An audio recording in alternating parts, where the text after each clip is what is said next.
Alhamdulillahirabbil alamin.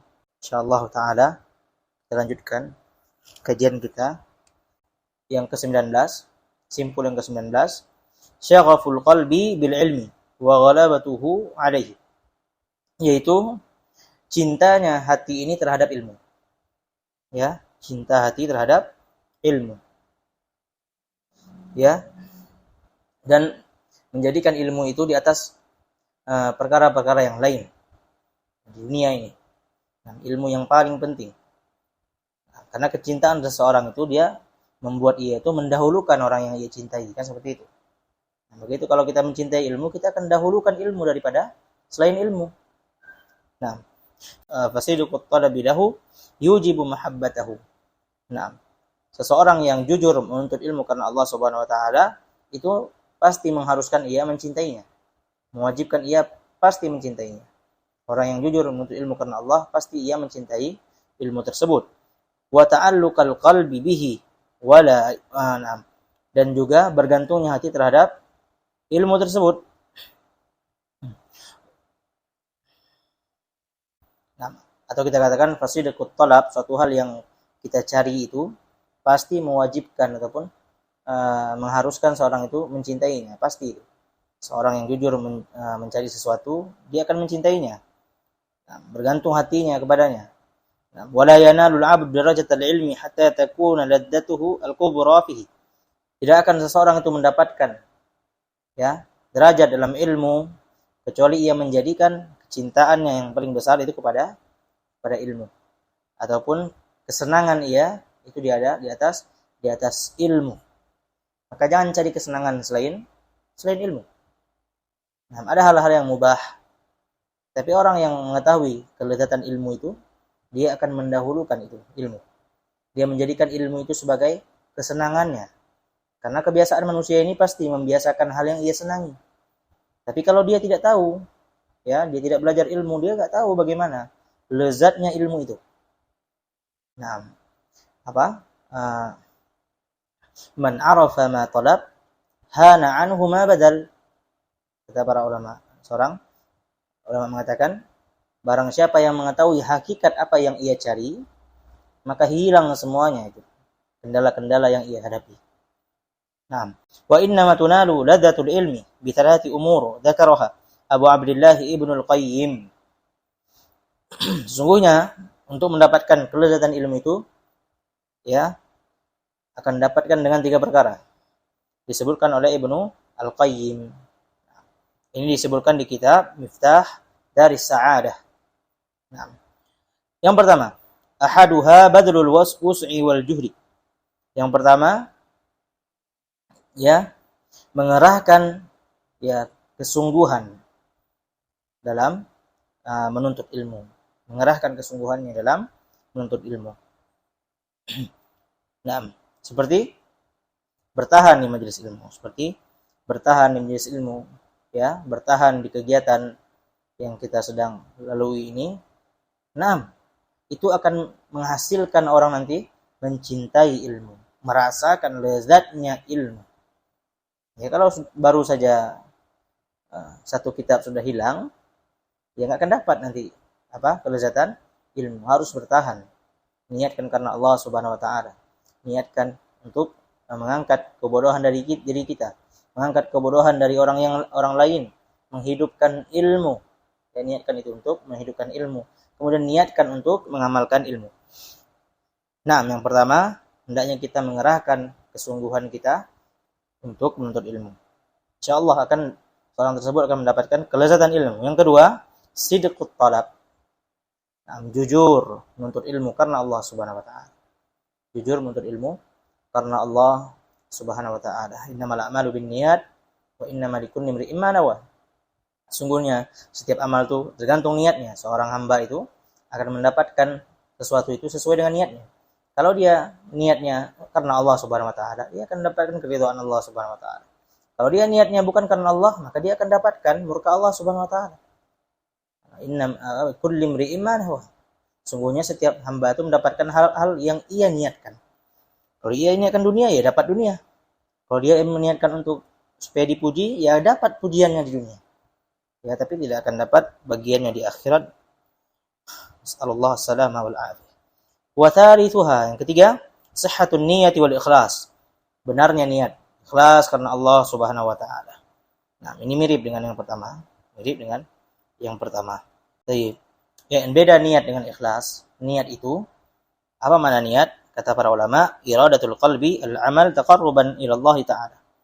Yaitu sesuatu keinginan hati, ya, iradatul qalbi al-amal taqarruban ila Allah. Hati itu meniatkan amal yang ia lakukan untuk mendekatkan diri kepada Allah. Untuk ibadah. Itu niat. Kalau ikhlas, kata para ulama apa ikhlas? Secara syara' tasfiyatul qalbi min irati ghairillahi fal ikhlasu huwa as-sifah apa? As-sifah asy-syar'iyyah lin-niyyah. Nah, kalau ikhlas itu maknanya membersihkan hati dari hal-hal yang diinginkan selain Allah Subhanahu wa taala. Nah, seperti menginginkan dunia. Nah, itu dibersihkan. Harus karena Allah Subhanahu wa taala. Itu ikhlas. Tapi kalau niat apa? Ya, niat itu artinya keinginan hati, ya, untuk melakukan sebuah amal, ya, maksud hati untuk melakukan sebuah amal untuk mendekatkan diri kepada Allah Subhanahu wa taala. Kalau ikhlas maknanya apa? Membersihkan hati dari niat-niat dunia atau niat-niat selain Allah Subhanahu wa taala. Nah, ini faedah aja Mas. Perbedaan niat dengan ikhlas. Nah, tapi ikhlas ini merupakan sifat dari niat. Ikhlas merupakan sifat dari niat. Karena niat itu tidak akan berlaku, tidak akan bermanfaat kecuali dengan keikhlasan. Wala tatimmu hadhihi al-umur ats-tsalatsatu illa ma'a daf'i kulli ma yushghilu 'anil qalbi. Tidak akan sempurna ini tiga perkara ini, apa tiga perkara tadi? Itu mengerahkan, ya, seorang yang ingin mendapatkan kelezatan ilmu, dia harus mengerahkan sungguhannya dalam menuntut ilmu. Kemudian jujur dalam mencarinya. Nah, mencari ilmu, menuntut ilmu. Kemudian niat yang lurus, niat yang baik karena Allah Subhanahu wa taala. Ikhlas karena Allah Subhanahu wa taala. Dan tidak akan sempurna, ya, tiga perkara ini illa ma'a daf'i kulli ma yushghilu 'anil qalbi, kecuali dengan menyingkirkan hal-hal yang dapat menyibukkan hati kita dari dunia dan memperhatikan hal-hal ketika bertanya kepada seorang alim, seorang guru, seorang syekh. Kita memperhatikan cara kita bertanya. Karena bertanya itu ada cara-caranya. Ya. Sebuah kisah jamaah sekalian yang masyhur ketika Al-Imam Malik rahimahullahu taala menjelaskan sebuah ayat Ar-Rahmanu 'alal 'arsy istawa. Allah yang Maha Penyayang beristiwa di atas arsy. Nah, orang yang beriman, akidah Ahlussunnah wal Jamaah menetapkan Allah istiwa, ya, dengan kaifiyah yang hanya Allah yang tahu dan pantas bagi Allah Subhanahu wa taala. Tidak perlu ditanya. Ketika di zaman tersebut seorang bertanya. Nah, ini lihat pertanyaan yang bisa membuat majelis menjadi buruk. Bahkan bisa membuat syubhat untuk hadirin yang hadir. Nah, ketika itu Al-Imam Malik ditanya. Nah, su'ila Al-Imam Malik kaifa istiwa? Ya, ketika Imam Malik bertanya, istiwa itu seperti ini. Kita menetapkan bahwasanya istiwa itu, ya, yang pantas bagi Allah Subhanahu wa taala. Kemudian ada yang bertanya, "Wahai Imam, bagaimana Allah istiwa? Caranya bagaimana?" Nah, ini pertanyaan yang enggak penting. Pertanyaan yang bisa menjadi bahaya bagi akidah Ahlussunnah wal Jamaah. Kenapa bisa bertanya hal-hal yang Allah tidak bebankan kita untuk bertanya? Nah, kemudian Imam Malik, Allah berikan taufik pada saat itu bisa menjawab dengan jawaban yang sangat baik. Apa kata Imam Malik? Al-istiwa'u ma'lumun. Nah, wal kaif bid'atun. Nah, wal kaif ataupun wal kaif majhul. Nah, al-istiwa ma'lum, wal kaif majhul. Istiwa ini maklum, difahami, orang Arab itu paham istiwa itu bagaimana. Ya, Allah meninggi di atas arsy, di atas seluruh makhluknya. Tapi kalau bertanya Ini majhul, Allah tidak berikan kita. Wala taqfu ma laysa laka bihi ilm. Janganlah engkau berdiri ataupun berhenti pada hal-hal yang engkau tidak diberikan ilmu. Engkau tidak tahu ilmunya. Enggak usah sibukkan dengan hal tersebut. Nah, hanya Allah yang tahu bagaimana Allah istiwa. Namun kita wajib beriman. Nah, wasu'alu anhu bid'ah. Bertanya tentang hal tersebut bid'ah. Nah, bertanya seperti ini pertanyaan yang bid'ah. Kenapa bid'ah? Karena enggak pernah para sahabat bertanya seperti ini. Ya, mereka paling faham Al-Qur'an. Ya. Akal mereka yang paling sehat, yang paling baik. Tapi enggak pernah bertanya. Nah, orang zaman sekarang dia katakan apa? Oh, kita menggunakan akal kita. Ya, menggunakan akal kita karena Allah berikan kita akal, kita gunakan. Ya, tapi akal ini tidak, ya, Allah tidak berikan ilmu kepada kita kecuali sedikit. Ya, akal ini digunakan untuk memahami agama Islam, menerima wahyu dari Allah Subhanahu wa taala. Bukan mempertanyakan hal-hal yang tidak penting. Ya, mempertanyakan hal-hal yang bahkan itu bisa merusak keimanan. Nah, mungkin ini lanjutan dari asarnya, jarang dibilang. Sebenarnya Imam Malik mengatakan apa? Setelah itu, dia katakan bertanya itu bid'ah, kata Imam Malik. Kemudian Imam Malik, ya, walam araka illa rajulan su'an akhrijuh. Marah Imam Malik. Ya, hak seorang guru gitu, orang yang buat onar di majelis. Apa kata Imam Malik? Saya tidaklah melihat darimu kecuali seorang laki-laki yang buruk. Nah, akhrijuh, wahai dipanggil murid-murid Imam Malik, keluarkan dia dari majelis. Subhanallah. Nah, luar biasa. Itu Imam Malik rahimahullah. Karena itu bertanya jemaah sekalian, pertanyaan yang bermanfaat, ya, yang tidak menimbulkan fitnah. Inna laddatal ilmi fawqa laddatis sultani wal hukmi allati tattali'u ilaiha nufusun katsirah. Sesungguhnya kelezatan ilmu itu di atas kelezatan kekuasaan. Ya, kekuasaan dan orang yang berkuasa itu ilmu itu lebih lezat daripada kekuasaan, kekayaan dan sebagainya.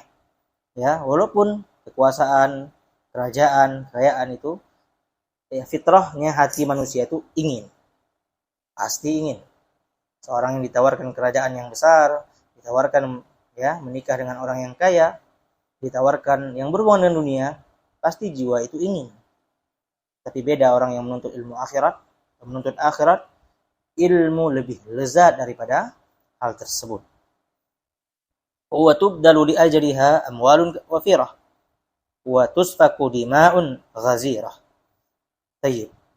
Bayangkan saja dengan untuk mendapatkan kekuasaan kerajaan, yaitu dikerahkan harta yang banyak untuk mendapatkannya. Ya, kemudian wa tusfaku dima'un ghazirah. Banyak pembantaian.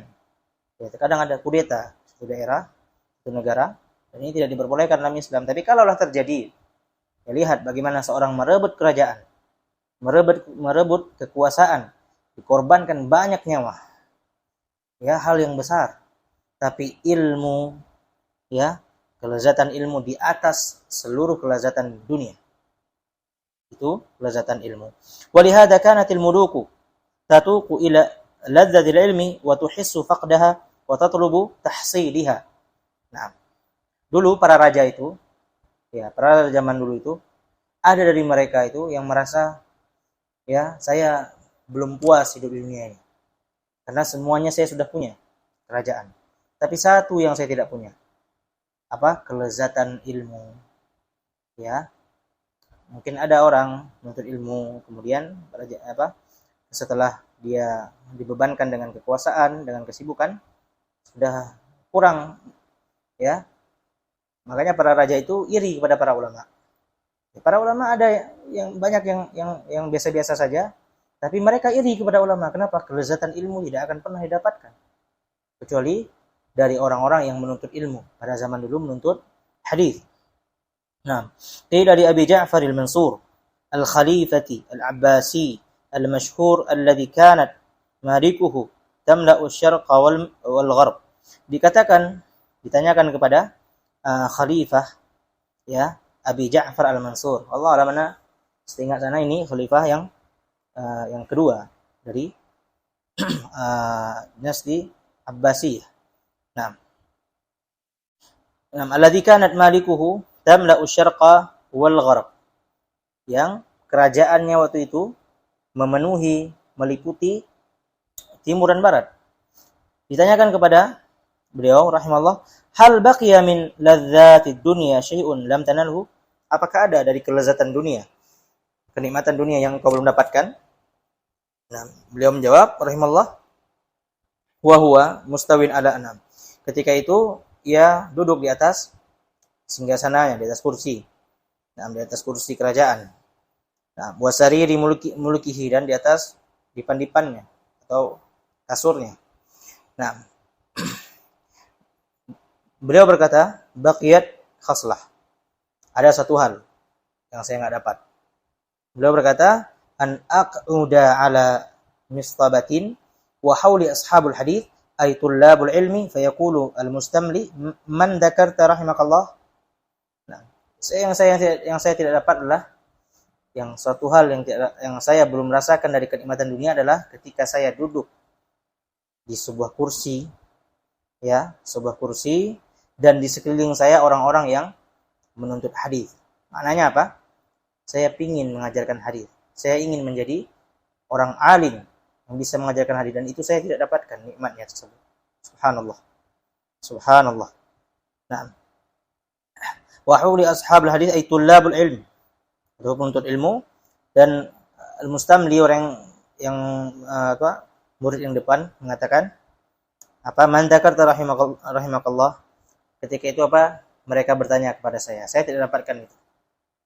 Subhanallah. Ya, ditanyakan kepada guru, ya, ketika periwayatan hadis. Nah, kemudian yakni fayaqulu haddatsana fulan qala haddatsana fulan wa yasuqul ahadits al-musnadah.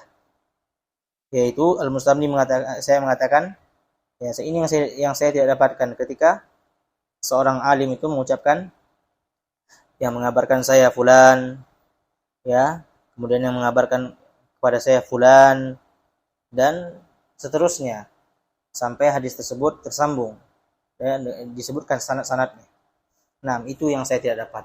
Saya tidak dapat, berkata Abi Ja'far Al-Mansur rahimahullah.